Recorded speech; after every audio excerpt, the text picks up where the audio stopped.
So joining us now is Aliceann Wilber, longtime coach, the only coach in William Smith soccer history. Coach, thanks for joining us. We appreciate it. Pleasure to be here. Yeah, absolutely. So just at the end of the season, or a little bit after the season, announcing your retirement, have you had a chance to reflect since then on how storied really this program in your career has been? Obviously the winningest coach in Division III history. Have you had a chance to sort of, not gloat, but kind of reflect on some of those great memories over the years?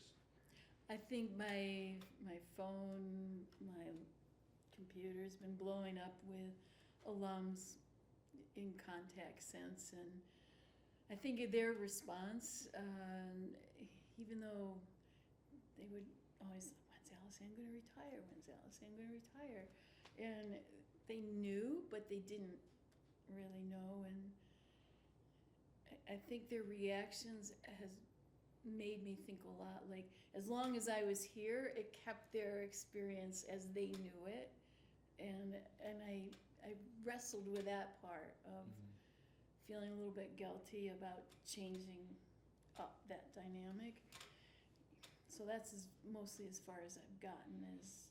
But I think I've known for a long time that my continuity here, I think, has made it a very special legacy, because there has been just the growth of our family, our Heron family just keeps percolating with every year of graduation and more additions to the alumni roster. So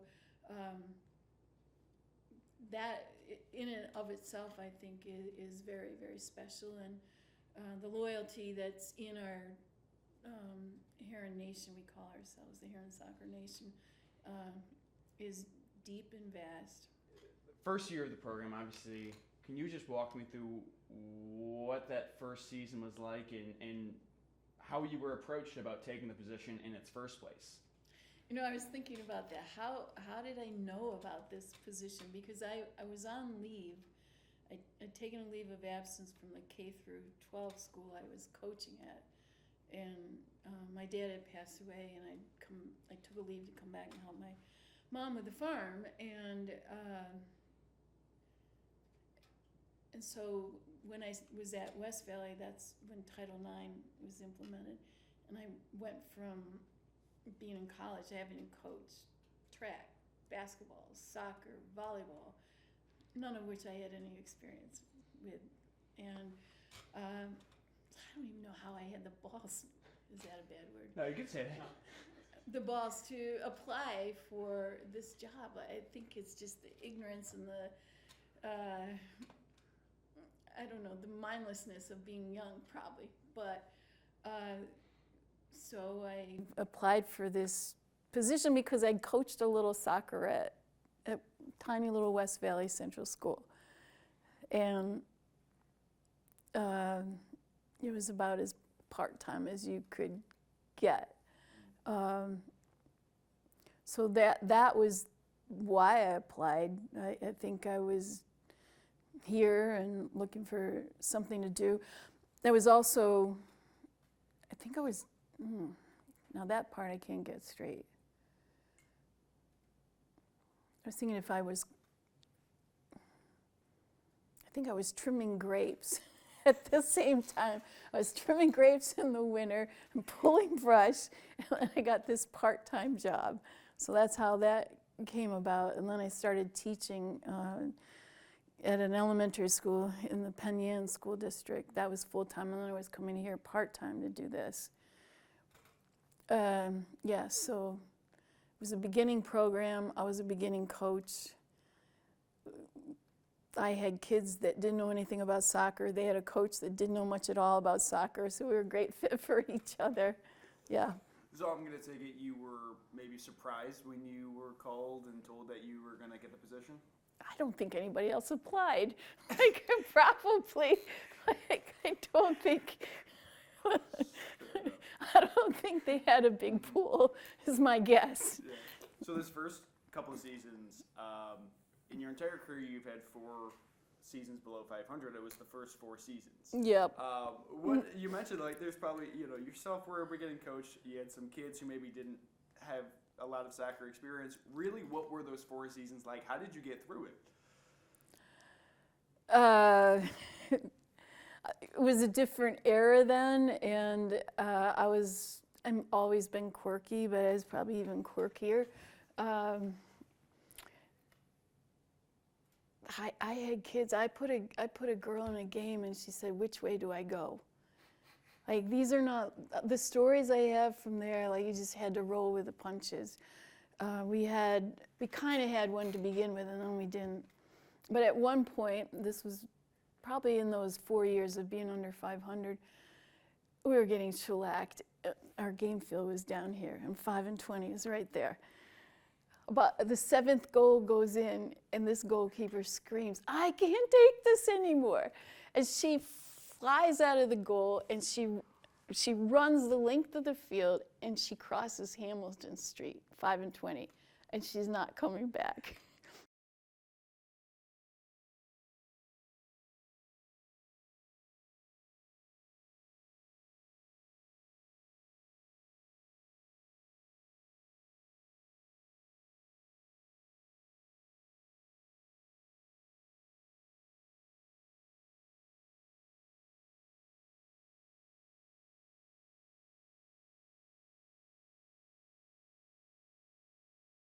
And I started, applying myself to learning. I've always been able to teach. Like, I always had some sort of natural proclivity, I think, for teaching. So then I had to learn more about soccer. Yeah, absolutely. So how do you go from that, those stories, and then into 1987, you guys are making the NCAA tournament for the first time, obviously a year later winning the national championship. In 1987, when you did make the NCAA tournament, was that a possibility on your radar? Was that something you thought that God, team no. was possible? No? No, we're just trying to figure out how to win a game, how to score a goal. Like, it was first things first. And at the time, before there was any kind of NCAA thing, we had this state tournament sort of thing of women's. It was very much a women's organization. And so if you hosted, you automatically, if you did the work to host, you got to have your team in it. So, I mean, we were so poor at that point. I was like, if I host it, we can get this tournament experience. So I signed on to do that fairly early in the program, which is a way to move your program along, I think. Yeah, our first game, 9-0 drubbing by Little Wells College. So then somewhere in the mid-'80s, I would say in the mid-'80s, departmentally for William Smith, there was more institutional support, like for recruiting, because we weren't doing any recruiting. It was just whoever showed up. And that was all kinds of experience or non. So we started recruiting, and Long Island at the time had pretty strong soccer, so I made some inroads there, brought in the nucleus of our team that was successful in 87, 86, 87, 88, were Long Island players. Really great import from Red Creek in Wayne County, which still has, Wayne County was very much in this area a stronghold of soccer then. So we had Julie Perry. For sure. So then in 1988, the program was still in its relative infancy. You mentioned you guys weren't thinking about, you weren't thinking about the national tournament, but obviously when you get to the tournament, when you go on that run, at that time, did it feel like it was like, I don't want to say gravy, but you guys were there and you're saying it was a big moment for the program. To go on that run, once you're there, was it, okay, we want to go and win it all, or was it, hey, we're here and this is a great moment for the program? How would you kind of remember the first moments of that tournament? So what I remember is 1987, which was the first year, I think, there was a D3 national tournament. And we lost in the finals to Rochester, the University of Rochester. And our players at the time, most were juniors. Those Long Island women that I was talking about, our Red Creek player that I was talking about, said, we're winning it next year. They just said that, and they didn't look backwards. That was it. And I will always remember that because that's how it went, like that. And I think it was the excitement. I think a team is always most dangerous when you're figuring out, finding out who you are, who you can be. Like, there's a lot of momentum going with that. So we got that going in '87, and then this determination by the leaders of the team, like, we're winning it next year, and there's nothing else. And so it was really powerful, very powerful. And then for yourself, how much pride do you take in that '88 year, the first national championship? Well, it was huge because for me, I think it was a touchstone that I could come back to, and the same for any of the players. Like, work your tail off, work your ass off, and things can happen. Like, you can do this. You've done it, now you can do it in other places. So, you know, I've always been a stubborn person. I think in those hard years, I remember I took so many walks in the rain by myself, like, trying to figure it out. But I was like, I'm not quitting. I'm not going to quit. I'm going to get this figured out. And so I'm competitive and stubborn, and it's kind of a good combination when you want to get stuff done. Or, well, it worked for me. I don't know if it works for everybody, but it worked for me. It feels like you have a very strong connection with your alumni and some of your past players.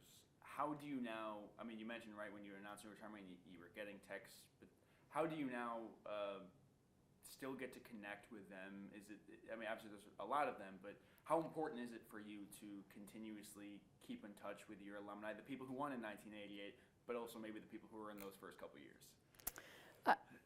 Some of those, a number of those, I call them kids, they're how old now, but they were in Vegas. They came to Vegas, their first national championship team. Players from the 2013 championship team came to Vegas. And I mean, that's the thing. We crashed a wedding with our bus and our team in Albany area this fall of one of my alums. And I mean, I was smart enough to ask her mother, if, hey, can we surprise Lauren? But it was fabulous. And she was moved to tears when the players show up, jumping off the bus to our theme song, Top Gun, and there, yeah. So, I mean, I think that's the thing about this Heron Nation thing we got going. It's very much a family, and I'm in touch with a lot of players all the time. So. Yeah, and then just to jump ahead a little bit, 2013, the second national championship. You know, obviously 25 years after the first one. Obviously you guys won, or I mentioned in '88 it was just the second year of the NCAA tournament, and then to go 25 years until the next one, I mean, was it like, were you constantly trying to chase that '88 year, or was it that, I mean, obviously that's a tough position to be in, but what was your mindset when it came to getting back into that spot? Well, we had been in Final Four a lot for between '88 and into 2000s. It felt like almost every year we were going to Final Four. And in fact, I remember at one point, like, this is a little bit dangerous, because all of us players, myself included, were talking about when we go to Final Four, when we go to nationals, like that's a dangerous thing, started assuming. And we got caught with that probably in the early 2000s. No. My apologies. 2000, I don't know when the last time, there was a little hiatus there where I was struggling to be a mom and a coach at the same time and not managing either very well. But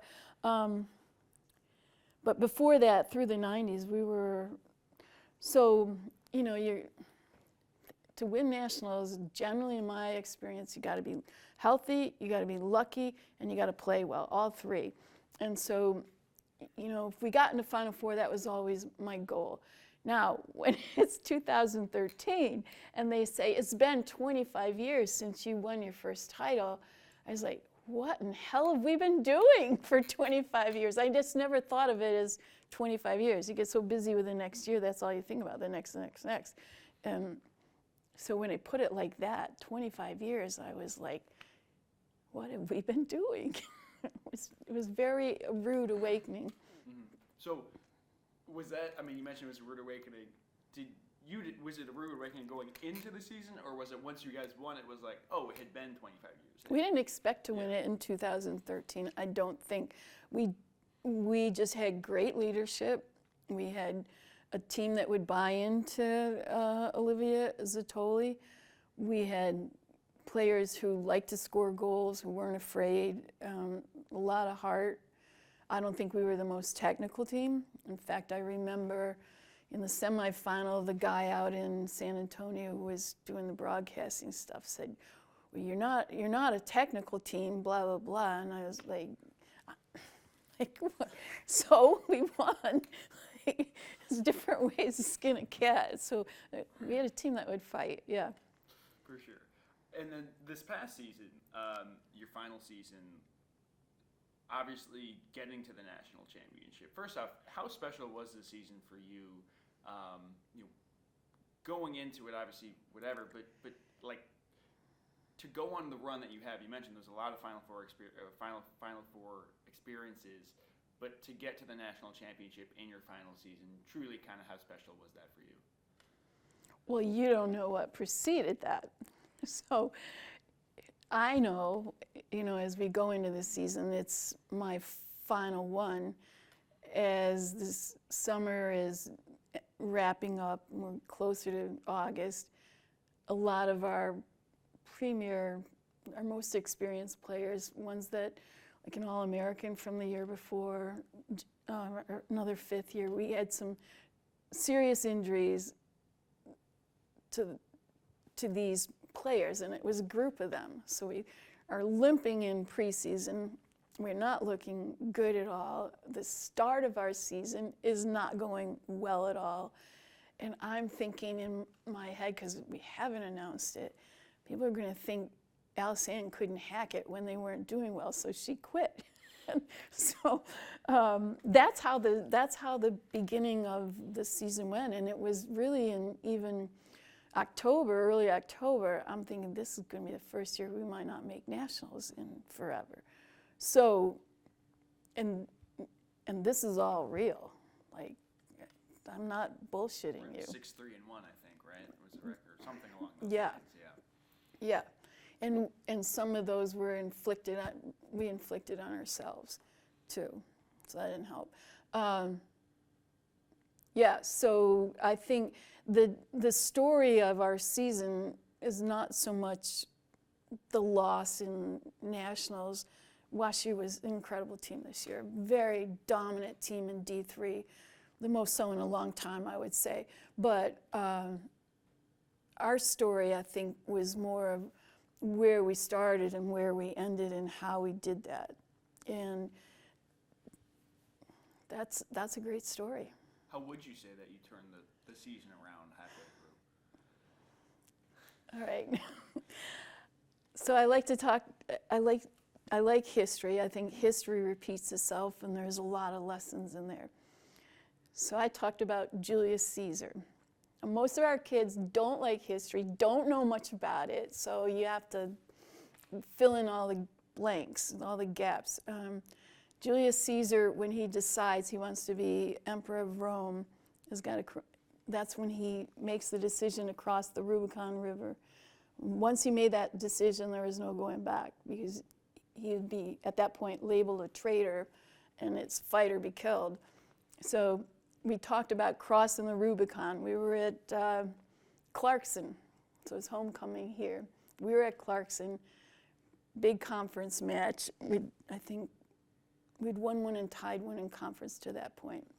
So we're at Clarkson, hard place to play, and we talked about crossing the Rubicon. And it's unto the sword. Like, from here on, it's fight. And there we went. Absolutely. History repeating itself. I'm not going to be the emperor of Rome or anything like that, but In your 45 seasons here at William Smith, you mentioned, right, in '87 was the first Division III women's soccer tournament. How much have you seen for women's athletics across the board, not just Division III, not just for women's soccer, but how have you seen it grow, and how much has that been kind of positive growth in a lot of ways? oh, I think there's been a tremendous amount of growth from that first D3 tournament. For a few years there, it was 16 teams, like some of our other sports. Lacrosse started out as 16 teams. I don't know what ice hockey is now, but all of those sports across the nation have been increased in numbers. In soccer, I think we're a lot like basketball, maybe, for probably and you would know this, but the highest number of institutions sponsoring soccer, sponsoring basketball. We're at like close to 440, I think. So now we're at a 64-team tournament as compared to a 16 tournament. This year, when we finished the playoff run, I think it was eight games, which is counting our conference postseason is another half of a regular season for us, like postseason. That's a lot. So just the proliferation of females who want to play soccer at a college level, and probably the Title IX thrust was a big incentive for institutions too. Like soccer is a cheaper sport compared to many. Basketball is probably the same, like doesn't cost as much institutionally to support it. So there made financial sense, and there were the numbers that would feed into that. And just the growth of youth soccer across the country, and how youth soccer has increased in its level of training, technical ability, coaching ability, all of it.